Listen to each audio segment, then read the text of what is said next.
Hello, I'm Beth Joey and welcome back to my YouTube channel. If you're new here, welcome. This is the channel where I paint my face, turn my camera on and talk about some books. It is the beginning of August, which means it is time for the monthly reading update. This time we're doing the July reading update to run you through the 10 books that I read in July, which is nothing compared to the 20 from June, but I think I needed to take it a bit slower after the craziness of whatever-thon. As always, we are going to start with a few key stats. Now, the first stat is that I read 10 books this month, no DNFs, but 2 rereads. Just for something fun and different, I did diversify a little bit when it came to the gender of the authors. I had 10% male, aka one book that was written by a male author, and 90% female, so 9 books written by a female author. Unfortunately, in terms of author country, my diversity was not great. I had 9 authors, or 9 books that had authors from the US, and then 1 book had an author from India. For time taken to finish, 10% of the books I read took me 1 day, 30% took me 3 days, 30% took me 4 days, and the final 30% took me 5 days. My average star rating was 3.2 stars, and that was made up of 1 5-star, 4 4-stars, 2 3-stars, 2 2-stars, and 1 1-star. For primary genre, we had 50% fantasy, 30% romance, 10% non-fiction, and 10% lit fic / contemporary. I tend to bunch them together because I don't read a lot in those genres. For diversity, again, I didn't do as well as I did in Whatever-thon, but that's mostly because the entire aim of that readathon was diversity. But for this, 50% of the books I read had people of color in them, 40% of the books I read had LGBT characters, 60% of the books I read had mental health rep, 40% of the books had religion or spirituality themes. For primary format, we had 8 paperbacks, 1 hardback, and 1 audiobook. For book acquisition, we had 30% purchased in 2022, 10% purchased pre-2022, and 60% of the books were library books. So it was definitely me trying to get rid of a lot of the library books that I'd borrowed recently in my library book haul, which I'll link up above and down below for you to go and check out. My average page count per book was 425 pages, which meant I was reading roughly on average 137 pages a day, which totaled 4,245 pages for the month in total. Finally, my series / standalone statistic, 30% of the books I read were part of a series, 20% of the books I read were a standalone, and 50% of the books I read were part of a duology. So I read 2 complete duologies and 1 first book in a duology. So now we get to the fun part of the video where I talk about my worst book and my best book for the month, and we are going to start with my worst book for the month, which interestingly wasn't the 1-star read that I had. It was actually a 2-star read, but it was more disappointing, I think, than the 1-star read. The 1-star read was After We Collided by Anna Todd. I kind of expected that to get 1 star. This one I expected to really, really love, and unfortunately it was super disappointing, which makes it the worst book of the month for me, and that is Hook, Line, and Sinker by Tessa Bailey. Now, if you want to know my full, all-encompassing thoughts on why I didn't like this book, I did actually do a Series Smash vlog on it, which I'll link up above and down below for you to go and check out. It's a lot of fun where I've read this book and the first book in this sort of duology. It happened one summer, all in one video, and I vlogged the whole process. But anyway, for a general summary of why I didn't like this book, it was really disappointing. About 70% of the book, I think, was spent just on build-up and these 2 characters going back and forth, convincing themselves that they weren't good enough, and then being convinced that they were, and then back to just feeling like they weren't, and back to feeling like they were. And it was non-stop, and it was constant dilly-dallying, dawdling, and you know I'm not a fan of that. There was just so much second-guessing, it had me going in circles. Obviously, a main sort of important part of this duology is the 2 girls finding a connection with their late father, who they didn't know very, very well because he passed away when they were really, really young. The connection that was brought up in the first book, It Happened One Summer, made sense. It felt authentic, it felt real. In this one, it just felt convenient because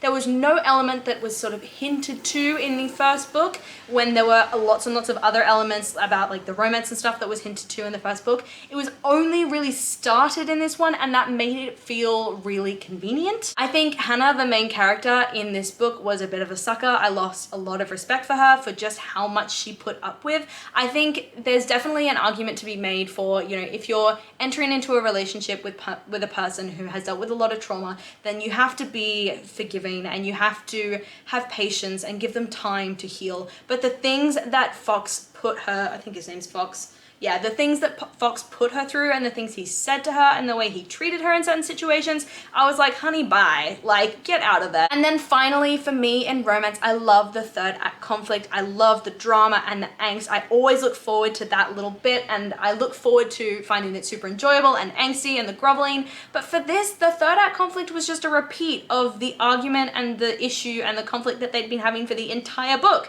So there was no tension, there were no stakes, it didn't feel important because it was just the same thing being reiterated over again. There was no stakes, no tension, and I was just bored. So this book got 2 stars because it was still well written and there were a lot of aspects to it that I think were still really good. Unfortunately, it did make me dislike some of the characters from the first book, which kind of annoyed me a little bit as well, but that's another thing entirely. But because it was so disappointing, that's why it got such a bad rating. I think I actually forgot to tell you what this book is about. So it follows Hannah Bellinger, who is the sister of Piper Bellinger, who we follow in the first book. Now, Hannah Bellinger has always had a massive crush on the guy that she works with called Sergey, and so in an effort to sort of help him out and prove herself to him and make him see her as something more than just sort of the assistant, she offers the opportunity for their filming to take place in the town of Westport, which obviously features very strongly in the first book. This brings her back in contact with Fox Thornton, who is a guy she made friends with in the first book, and he's sort of known as the resident playboy. He does trips to Seattle, I think it is, in order to literally just sleep with women and then go home the next day. In order to save a bit of money, Hannah decides to move in with Fox for the duration of the filming, and of course sparks fly. There's a bit of a roommates forced proximity kind of situation going, as well as a friends to lovers element to it, and also a love triangle as well. So there's a lot of tropes in here that you might enjoy if you like those sorts of things and if you don't mind a bit of meandering to get to the main point. But anyway, this was my worst book for the month. Now we are moving on to brighter notes for my best book of the month, which annoyingly I can't actually show you because I've since returned it to the library, but it was Red Platoon by Clinton Romeshay, which I gave 5 stars. This was the 1 nonfiction and the 1 5-star read of the month. As you guys know, with nonfiction books, I'm always really careful about getting my description right because at the end of the day, this is someone's life and I don't want to misrepresent it.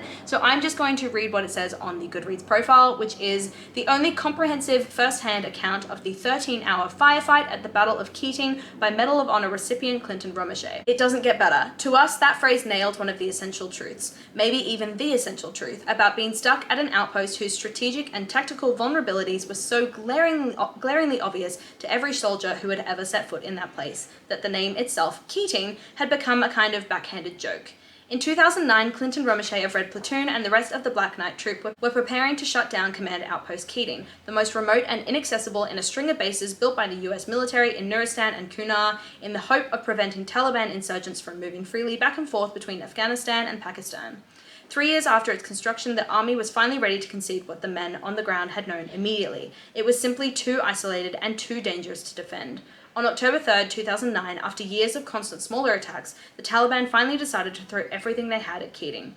The ensuing 14-hour battle and eventual victory cost 8 men their lives. Red Platoon is the riveting first-hand account of the Battle of Keating, told by Romeshay, who spearheaded both the defense of the outpost and the counterattack that drove the Taliban back beyond the wire, and received the Medal of Honor for his actions. And honestly, I'm tearing up just thinking about it. I loved this book so much. It meant so much to me to read this and to understand what these men went through. It was just beautifully written with so much respect, and I am also going to just read you my review because I think I summed it up well.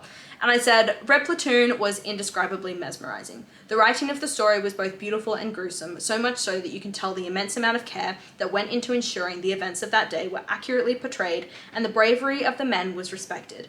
At moments throughout the book, I had to remind myself it wasn't fiction, because what the men endured was unbelievable. Red Platoon is the definition of unputdownable, from the extensive background context on the men and the camp to the high-stakes intensity of the battle that lasted for about 300 pages.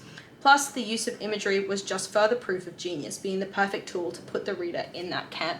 And I'll link up above and down below a video where I show you some of that imagery and the pictures that were put throughout the book, showing you the men that fought there and the just immense odds that they were up against when they fought in this battle. So Anyway, love this book, 5 stars. It was incredible. I would recommend to everyone to read it because it is such an inspiring story. And now I'm just going to run you through all the books that I read in July, just a quick list. So we started with The Ravens by Cass Morgan and Danielle Page, followed it up immediately with the sequel, The Monarchs, and I actually did my first ever series smash vlog on this duology, so I'll link that up above and down below for you to check out. Then I read Shatter Me by Tahara Mafi, followed up with Red Platoon by Clinton Romeshay, and then The Lucky List by Rachel Lippincott. Then I continued my Sarah J Maas reread that I'm doing with Queen of Shadows by Sarah J Maas. Then I read It Happened One Summer by Tessa Bailey, followed immediately by Hook, Line and Sinker by Tessa Bailey, and again I did my second series smash vlog on this one. Then I read After We Collided by Anna Todd, and I finished up the month with The Ivory Key by Akshaya Rahman, which I actually featured in my first ever book subscription box battle video, which again I'll link up above and down below for you to check out. It's a bit of fun. It's my way of finally smashing through some of the Illumicrate and Fairy Loot boxes that I've been receiving so frequently but never actually had a chance to read. That is my July reading update. As always, let me know down below what you read in July, whether you loved those books, didn't like those books. Just tell me all about them down below, and if you've read any of these books that I've read, what you thought on them, if you disagree with my thoughts on them. I love to chat to you guys in the comments, and I do my best to reply to every single comment. I really hope that you liked this video, and if you did, please do let me know by liking, subscribing, and hitting that notification bell all down below. It is a super easy way to help my channel grow, and I will see you lovely people in my next video. Bye!